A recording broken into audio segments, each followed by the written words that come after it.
pagpili ng ating first big bike na Deces, hindi natin maitatanggi na talagang napakalakas na ting kapag sports bike yung napili mo. Kagaya ko, ang napili kong first big bike ay yung Bristol Invictus 400RR dahil napakalakas talaga ng appeal kapag sports bike. Mukhang big bike talaga. At natuwa ako kasi at first glance dito sa All About Wheels Automoto Show ay akala ko Ducati ang isang to. Pero nagulat ako na QJ Motor pala ang isang to. Ito yung kanilang bagong SRK 600RC.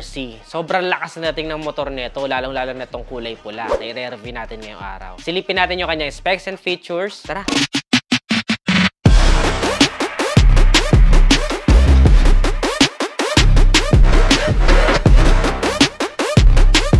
Pag tinignan mo sa front look, sobrang lakas talaga ng dating netong kulay pula. Kaya nga at first glance, napagkamalan ko agad siya na Ducati. Pero meron siyang sariling hatid na angas factor na sa kanya mo lang din makikita. Pagdating sa makina, meron tayong liquid-cooled engine, dual overhead cam. 4-cylinder na po ang motorsiklo na to, kaya napakaganda ng tunog niya. And of course, meron siyang 16 valves and a displacement of 600cc. 6-speed manual transmission po ang motorsiklo na ito. With the bore and stroke of 65mm by 45.2 mm.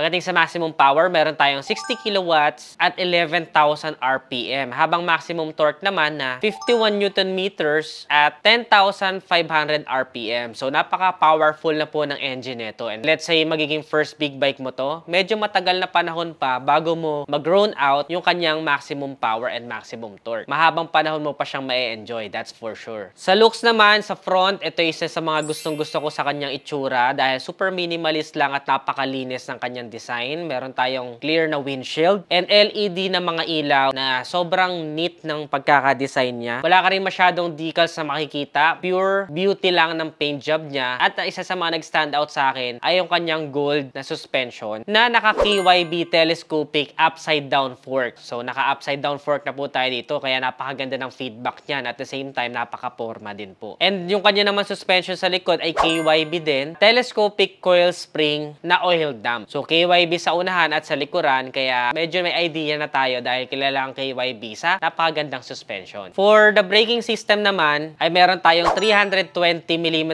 na dual hydraulic disc sa unahan habang 260mm single hydraulic disc naman sa likuran. At naka-Brembo caliper na po siya both sa unahan at sa likuran. And of course, dual channel ABS po ang motorsiklo na ito. Pagdating naman sa meter panel ni Deces ay meron tayo ditong 5-inch TFT panel. So, naka-TFT display na po siya. Kaya, mafu-full experience natin yung pagtingin sa kanyang speedometer. Of course, EFI na rin po tayo. Kaya, ma-assure natin yung optimal fuel consumption para sa motorsiklo na ito. Idagdag mo pa na napakalaki din ng kanyang fuel tank capacity na 16.4 liters. Pagdating naman sa wheelbase ay meron tayong 1,460mm na wheelbase. Sa dimension naman, meron tayong length na 2,140, width na 750 at height na 1,150mm.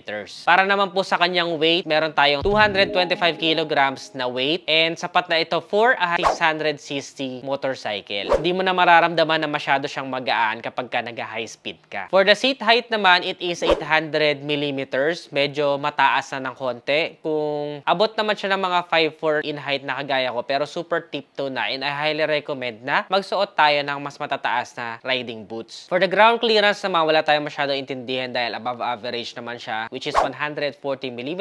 So pagdating sa medyo somehow baku-bakong kalsada and matataas na humps, no worries na baka sumayad yung ating ground clearance. Isa rin sa nagustuhan ko ay yung kanyang winglet na parang carbon looks na may nakasulat na race replica. Yung turn signals naman niya sa unahan, ay medyo nakalawit ng konti. So make sure may slider tayo para kapag just in case lang maitumba natin yung motorsiklo ay hindi naman ganun mapuruhan yung ating mga parts sa gilid. Sa may bandang puwetan, makikita din natin yung decals na nakalagay ay SRK 600RC. May maliit din naman tayo na seat para sa passenger, kaya makakapag-angkas pa rin naman tayo dito kung kakailanganin. But of course, mas magiging enjoyable kapag ka solo ride lang tayo sa ganitong klaseng motorsiklo. Nagko-complement din for me yung placement ng kanyang pinaka side mirrors. Mas lalong parang nanlilisik yung itsura ng unahan ng motorsiklo na ito. Kaya super appealing appealing sa akin nung ganung datingan. Of course, sumasabay na rin siya sa mga modern na motorsiklo nowadays dahil meron na din po siyang USB port. So kung kailangan mo mag-charge ng inyong mga smartphone while driving, ay capable na rin po ang big bike na ito. Of course, kung palagi kang gumagamit ng mga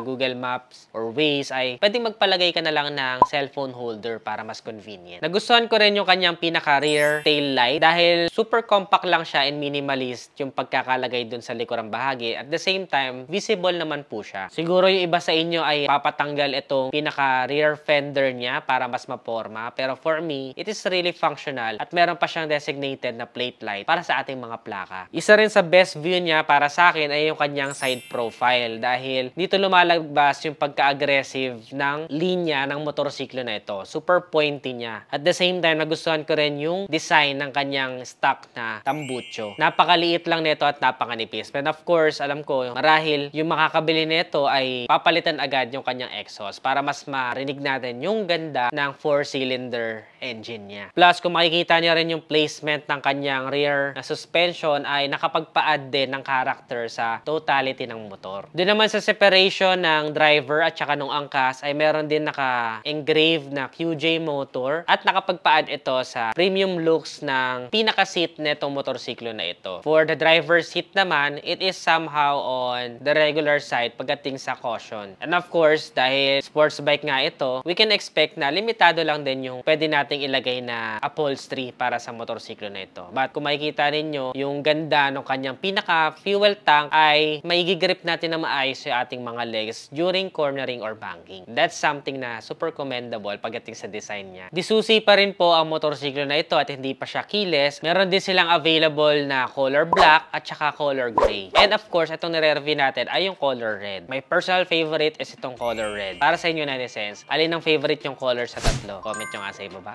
Ang QJ Motor SRK 600RC ay currently priced ngayon at 528,000 pesos. Para sa inyo, netizens, sulit ba ang motorsiklo na ito? Comment nyo naman sa ibaba. Meron ba kayong points for improvement para sa kanya? Comment your thoughts below. Ano pang mga ibang motor or big bike ang gusto nyo mapanood next vlog? Comment your suggestions below. Kung nagustuhan nyo to, don't forget to give this video a thumbs up, subscribe. Again, this is Ned Adriano. Always keep it cool and ride safe always.